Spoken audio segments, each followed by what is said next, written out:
안녕하세요. 윤혜원 청년입니다. 추운 겨울 다들 잘 보내고 계신가요? 작년 11월을 끝으로 청년 다방이 휴식기를 가졌었는데요. 드디어 2022년 청년 다방 시즌 2의 1화가 시작됩니다. 오늘 우리가 함께 만나볼 게스트는 청년교회에 새로 오시게 된 청년 일부 전도사님 한창희 전도사님입니다. 그럼 함께 만나보시죠.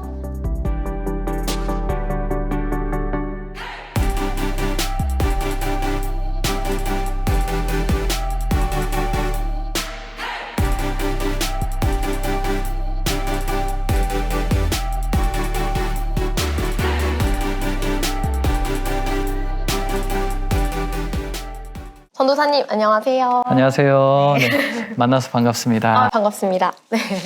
아마 영상으로는 정릉교회 청년들을 처음 만나 뵙게 되는 것 같은데 청년들에게 간단한 인사 말씀 한마디 부탁드립니다. 안녕하세요. 네, 2022년 정릉교회 청년 일부를 맡게 된 한창희 전도사라고 합니다. 올해 함께 이렇게 사역하게 돼서 너무 반갑고 또 이렇게 환영해 주셔서 너무 감사합니다. 잘 부탁드립니다. 반갑습니다. 근데 제가 유심히 들어봤는데 전도사님 말씀하실 때 전도사입니다. 이러한 몇 군데 포인트에서 캐치한 게 있어요. 아, 그죠. 약간 서울말이 아니신 듯한데 혹시 고향이 어디신지.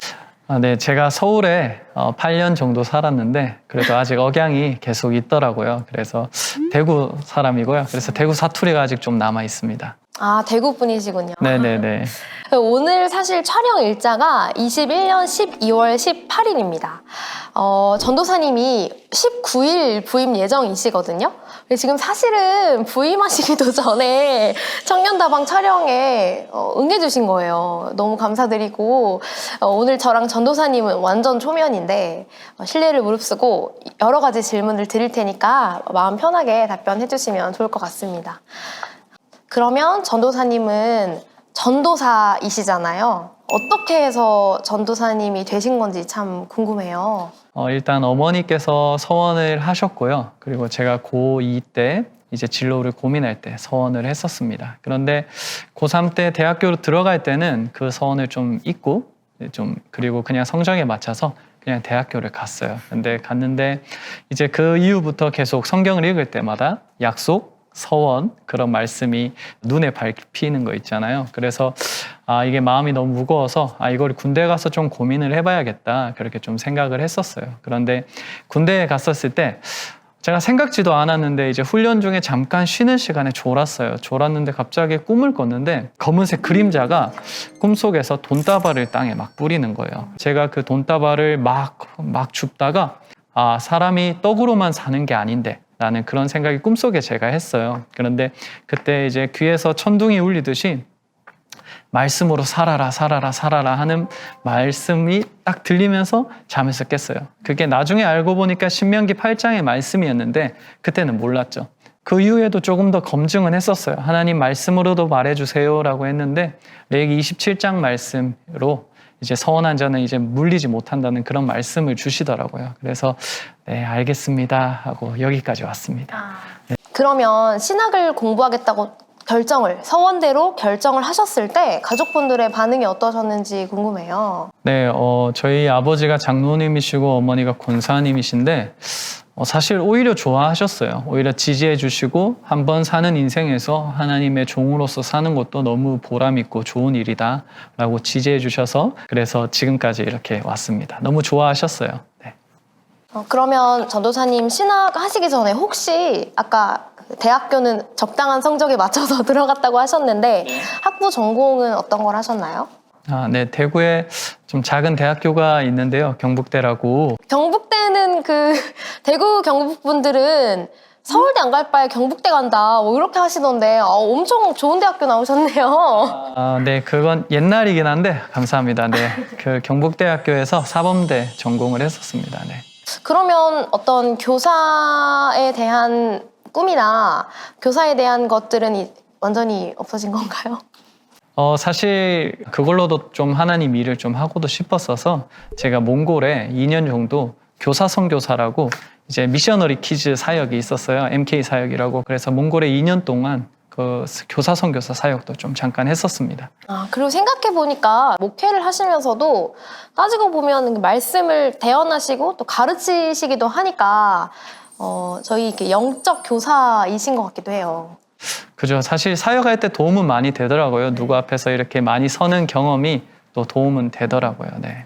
전도사님의 최애 성경 구절이 뭔지 궁금합니다. 다니엘서 12장 3절에 보면 많은 사람들을 옳은 대로 이제 돌이키는 자는 별과 같이 이제 빛난다라는 그런 말씀이 있어요. 저한테 많이 위로가 되고 도전이 되고 제 최애 말씀입니다. 그러면 이제 좀 청년들을 돌아오게 하고 그런 데도 전도사님이 많은 애를 써주실 걸로 기대를 하고요.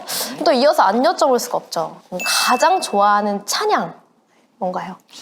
네, 제가 제일 좋아하는 찬양은 시편 40편인데요. 이 찬양을 제가 좋아하는 이유가 조금 있는데요.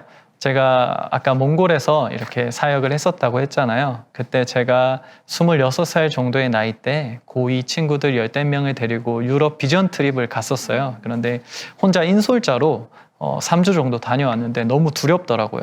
그때 말씀을 묵상할 때 시편 40편 말씀 중에 기가 막힌 웅덩이에서 건지신다는 표현이 있거든요. 그래서 그게 너무나 위로가 돼서 그때부터 제가 시편 40편이라는 찬양을 너무 좋아하고 최애하는 찬양입니다.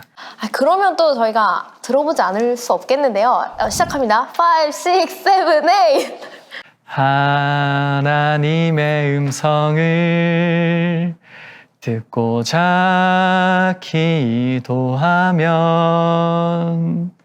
최고다 최고. 전도사님이 정릉교에 오시기 전에는 어떤 사역을 하셨었나요? 가나안 교회라는 분당에 있는 교회에서 5년 정도 사역을 했고요. 중등부 4년 그리고 고등부 1년 이렇게 사역을 했었습니다. 그러면 뭐 기억에 남는 에피소드가 있으시다면? 기억에 남는 거는 어떤 한 친구가 고등학교에 갔는데 조금 질이 나쁜 친구를 만나서 상담받기도 좀 두려워하고 이렇게 마음문도 좀 닫히고 그런 상태였어요. 그런데 이상하게 전도사님한테는 이야기할 수 있겠다라고 말을 하면서 저하고 면담을 하더라고요. 사실 제가 뭘 한 건 아니거든요. 전 대단한 사람은 아니고 제가 뭐라고. 근데 하나님께서 좀 사용해 주셨는지 그 친구가 그때 이후로 조금 이제 다른 상담들도 좀 찾아가고 좀 마음 문이 열리면서 지금 잘 학업하고 있고 너무 뿌듯하죠. 네. 전도사님을 통해 흘러간 어떤 하나님의 터치가 있었던 것 같네요. 네, 사실 뭐 저는 대단한 사람이 아니라고 늘 생각하지만 또 하나님은 또 낮은 자리에 쓰시는 것 같아요. 네. 아직 전도사님 부임 전이시긴 하지만 정릉교회와 청년들에 대한 첫인상이 어떤지 궁금하거든요. 네, 사실 제가 부임 전인데 윤혜연 자매님도 그렇고 공현석 형제님도 그렇고 장효영 형제님도 그렇고 연락을 엄청 자주 많이 받았었어요. 근데 그걸 보면서 제가 좀 들었던 생각이 정릉교회 청년부가 정말 열정이 넘치는구나. 정말 성실하시고 열정이 넘친다는 생각을 했었어요. 사실 다 근무 시간이고 쉬시는 여가 시간에 자기 시간을 쪼개서 연락하시는 거잖아요. 그래서 저는 너무 감사했어요. 감사하고 좀 기대도 되고 정말 열정 있으시구나. 기대됩니다. 청년들을 좋게 봐주셔서 참 다행이고 또 큰일인데요. 이제 앞으로 들통날 일밖에 없어서 이제 전도사님은 중고등부 사역에 이어서 청년 사역을 하게 되셨잖아요. 전도사님이 꿈꾸는 청년 공동체 어떠한 느낌인지 궁금하거든요. 좀 이상적인 말일 수도 있겠는데요. 일단 많이 모여야 되는 공동체 같습니다. 청년부는. 특히 지금 코로나라서 조금 이게 힘들 수는 있겠지만 많이 모이면 좋겠고 모이는 게 재밌으면 좋겠고 의무가 아니라 억지로가 아니라 모이는 게 너무 재밌는 그런 공동체가 됐으면 좋겠고요. 또 한편으로는 그렇게 모이는 게 또 어떤 다른 이에게는 소외가 되지 않는 공동체였으면 좋겠습니다.